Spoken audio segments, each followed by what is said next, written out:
Hey, FlimsyLunchTray here, and welcome to our Wednesday edition video where I'm back with the Tier 9 American battleship, the Illinois. So, I want to talk more about the ship today, and as the title of this video is that Illinois just wrecks at being top tier. Wrecks the Tier 7s. If you find yourself playing against Tier 8s and Tier 7s, Illinois can be a very formidable, very strong ship to play against. And why do I say that? And I say that because of having 12 203mm guns. You have the same guns as on Des Moines, Salem, or Tulsa. And I remember when they introduced the Tulsa into the game, and players, there was some of the community was concerned about what would it look like having, a Tulsa being a Tier 9 American heavy cruiser, with the Des Moines guns versus Tier 7s. But the Tulsa only had 6 guns, 2 on the front, 4 on the front, 2 on the back, excuse me. And then Wargaming's like, well, we're gonna double that and make it 12 and put it here on the Illinois, and having a cruiser-like reload on a battleship with these 12 203mm guns. So, I'm still playing this ship more. I'm going to have a designated video of Illinois in Ranked. I'm going to talk about Illinois in Ranked and how I feel that she plays. And then I'll have more of a final conclusion about Illinois. One of the things that I have to say that I have to be mindful of myself, because it could be very quickly easy for me to be biased and recommending the ship, because she is for the 51,000 Research Bureau points, so this is quite a lot. And there's 2 main reasons why I can be easily biased in recommending this ship. And I have to be mindful that, this ship's characteristics and playstyle might not fit most players, or not most players, but maybe a good portion of players in the game. One is that this hull is based off the Iowa Tier 9 American battleship. And as of now, Iowa is my 4th most played battleship in the game, or 4th most played ship in the game. So I can be a little bit biased that I really enjoyed playing Iowa. I really liked her guns, the 16-inch gun she has, and I just had a joy playing the Tier 9 Iowa. So same hull, pretty much same characteristics, some differences still yet, but overall quite similar there. And I'll talk a little bit more about that. The other is that I really like playing Des Moines, and I really like playing Salem. So for me to just to jump the gun, to jump the gun and just flat out recommend the ship without getting some more playing time underneath my belt, but more primarily am trying to be mindful of you, the audience, that not everyone may enjoy Iowa. Not everyone may enjoy playing Des Moines or Salem. Maybe there's some of you who've not even played the Iowa, or you haven't even played the Des Moines or Salem yet. So I have to try to be mindful and not being biased with what my thoughts on Illinois. So I'll probably talk maybe about the strengths and cons of the ship that I've experienced so far. But I don't want to give my final conclusion just yet. If you are an experienced player, if you like playing Iowa, and you have a good feel of Des Moines, you played Des Moines since it's just a tech tree ship. If you like both of them, then I'm going to say you're probably going to like playing the Illinois. But she kind of has this identity complex, and since she's this battleship hull with cruiser DPM guns, which can make the ship rather interesting and difficult figuring out perhaps how to play, how to position yourself, especially as you get out at range. The shell travel time is extremely long, and it's very hard, because you can actually see I have range. I've taken range in the, I think, 3rd slot. So I have a 21.4 kilometer range. I think otherwise it's 18 something. I can't remember off the top of my head. So that can be really frustrating because you don't play the Illinois at range. Her max concealment is 12.2. So she does really well. I would say the 13-kilometer window, unless if you're firing at destroyers further than 13 kilometers away, you really want to be, it's going to be hard to land shots accurately on a destroyer. Now, an example of this shores, Tier 7, that we just clapped and clapped yet again, it's quite easy to shoot a cruiser that is just reversing, not fully broadside, but we have improved pin angles here with the Illinois as we're jumping between the multitasking and paying attention to the minimap.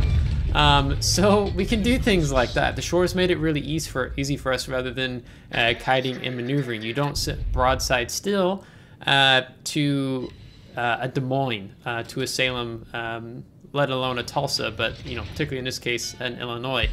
And you're going to see players continue to do that in this game mode. So the playstyle, so far I would say, is one of two ways in terms of playing the Illinois. One is that Illinois does really well on a kiting flank. So let's say the enemy team pushes the flank really hard and there's maybe not a lot of teammates on that one flank as we're angling in for the Kearsarge salvo over here. One of the things that Illinois does really well is that she can kite well. I take brisk, so I get up to 37.5 knots. If I go dark, which I think it's the 12.2 kilometer max conceal is what I can get. So you can do really well kiting with these 2 and 3mm guns. You have really decent fire chances. I mean, you can see we're already up to 7 fires. She can do that role really well, where maybe Salem and Des Moines struggle with that because it's on a heavy cruiser hull, not a battleship hull in Des Moines. So that's probably the most comfortable playstyle of Illinois. The other one which I'm doing here is that I'm playing the Illinois a little more similar to how I'd play a Salem or Des Moines.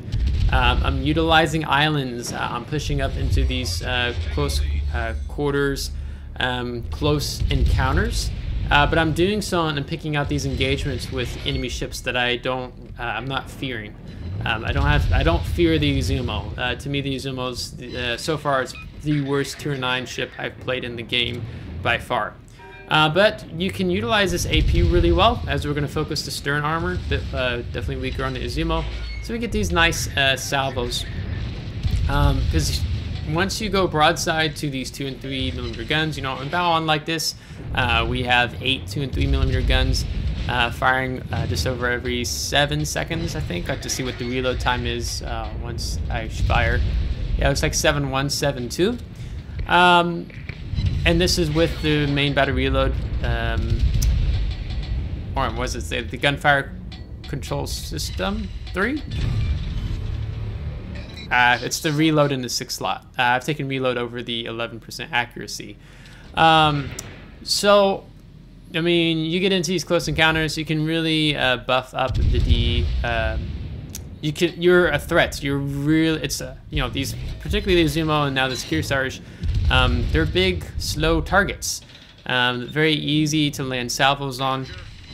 So two play styles, a kiting play style, and then the play style I'm doing now, I say it's much harder. I think average players would probably more or less struggle with how I've been aggressively moving up.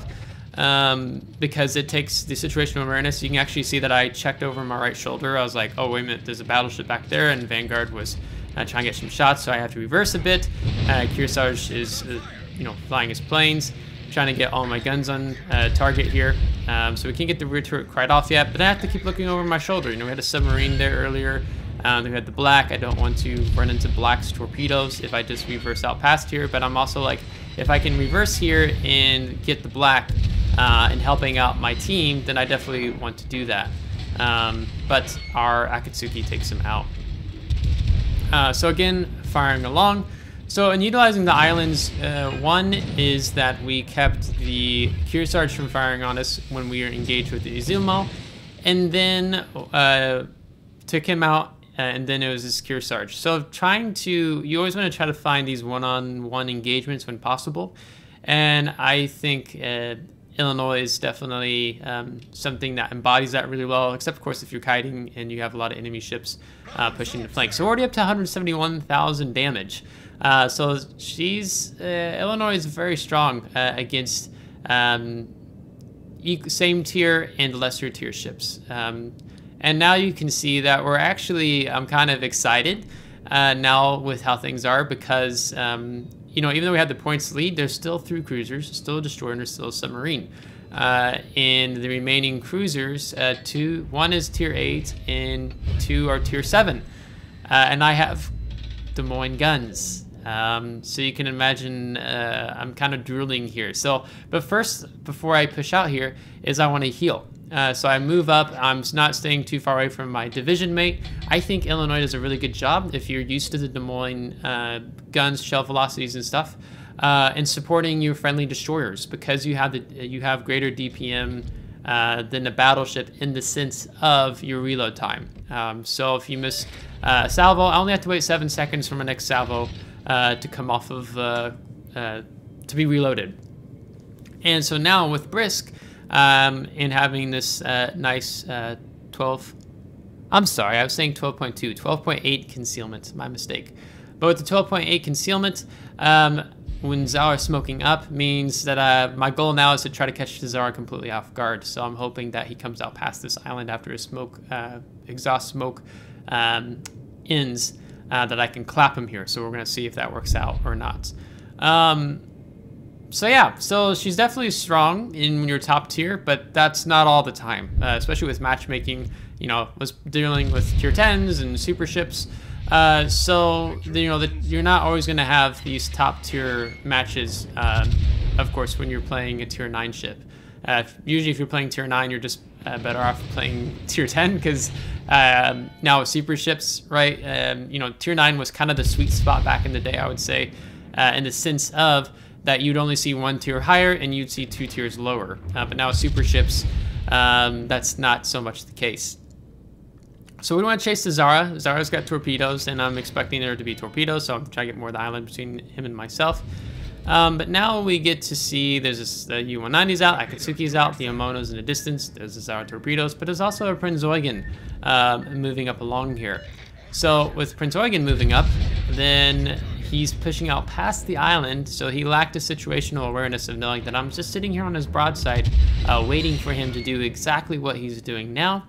So we get too many 4 over pins, 1 pin in that salvo, hoping a little bit better here. There's a 10,500 salvo, pushing up to 190,000 damage. And then he's like, oh, maybe I should accelerate, and 197,000. And then here's a good example of trying to figure out how far ahead you need to aim. So that's too far behind, so now I got to take a further lead.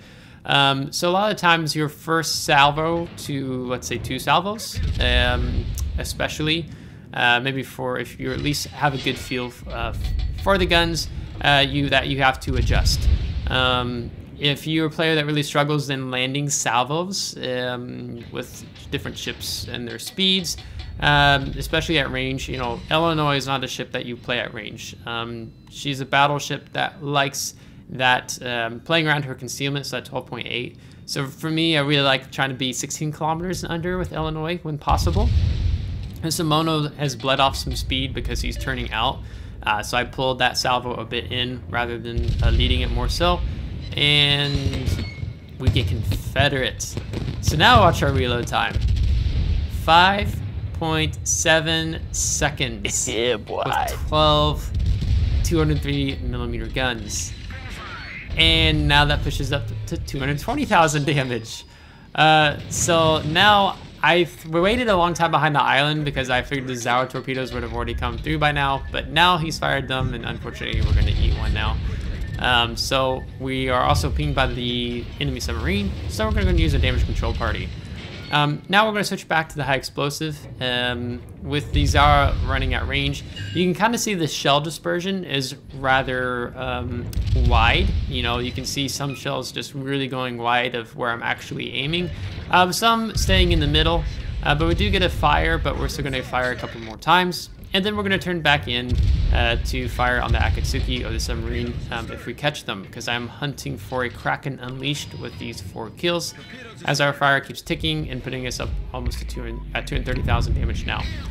So we dump our depth charge airstrike, and then with the submarine still on the surface, means that I'm going to get several salvos off here as we pick up the Kraken coordinated strike.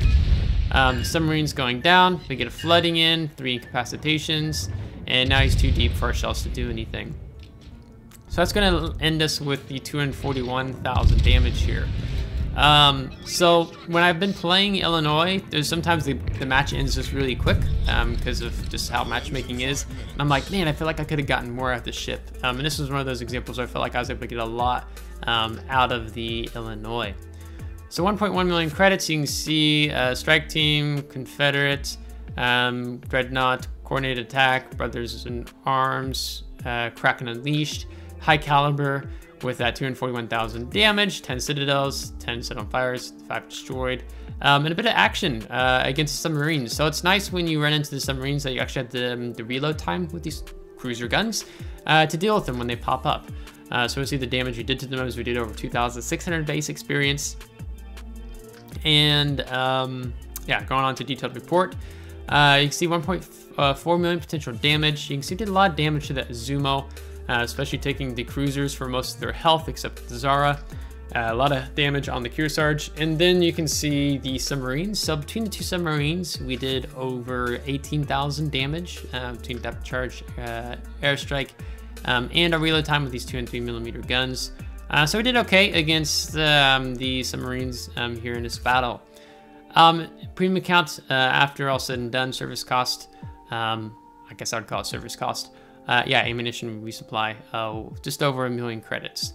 So I'll do another video, like another randoms video, and giving you more my final thoughts and how much I can recommend the ship or not. In terms of the research bureau, I don't think Illinois should be the first ship anyone should go for. Definitely, if you haven't picked up the Ohio yet, I think that's the best research bureau ship that you can pick up. Illinois, since it just came into the research bureau, is going to be around for a while in the research bureau, so I'd say there's no rush.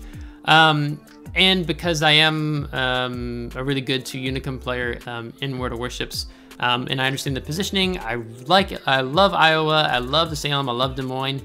So for me, the ship is a very natural fit. So I'd say if you like Des Moines, Salem, if you like Iowa, you have a good feel for even just if it's only the Des Moines and only the Iowa, then I'd say you're probably gonna like playing the Illinois. But if you you don't play this ship for range, you kite with it for an enemy push coming in towards you, or you kind of play it like I did in this game where I felt matchmaking was appropriate, that I was even with submarines. You know, for the CV, that would have been much more difficult to do what I did here in this battle, and I probably wouldn't have, especially when you're seeing a lot more of the hybrid US battleships like the Nebraska, Delaware, Louisiana, Kearsarge. There's just a lot more planes, and so, you know, an AA build becomes maybe a little more viable for the Illinois. She does have better AA than the Iowa, so that is nice that at least you can build and invest into that. But you didn't see much AA action in this battle. So I played it accordingly because there are no CVs. Otherwise, I probably would have approached it a little bit more differently. So I hope you liked this video and showing off the Illinois a bit more. I'll put this is my 10th random battle. I'll just put on my screen my results from 10 random battles so far. So you can see damage ratio, what we've done so far. So far, I think my average, I have to check, it's been over 100,000 per game, about 113,000, I think, roughly, has been my average damage per battle. I've had a couple of blowouts. One was like I only got up to 30, 40K because our team just evaporated. Super quick matchmaker was having fun with us, apparently. But yeah, she's a ship that you can get a lot out of if you're a really good player in the game. But if you're maybe more average player, or maybe even beneath average, then I think the ship becomes more questionable whether you want to research or consider purchasing the ship or not, because it is a very large purchase in the sense of the 51,000 research bureau points. So if you liked today's video, give a thumbs up. If you did not, give a thumbs down. Subscribe if you do want to see more. If you subscribed, thanks so much. I really appreciate it, and we'll catch you next time. Take care.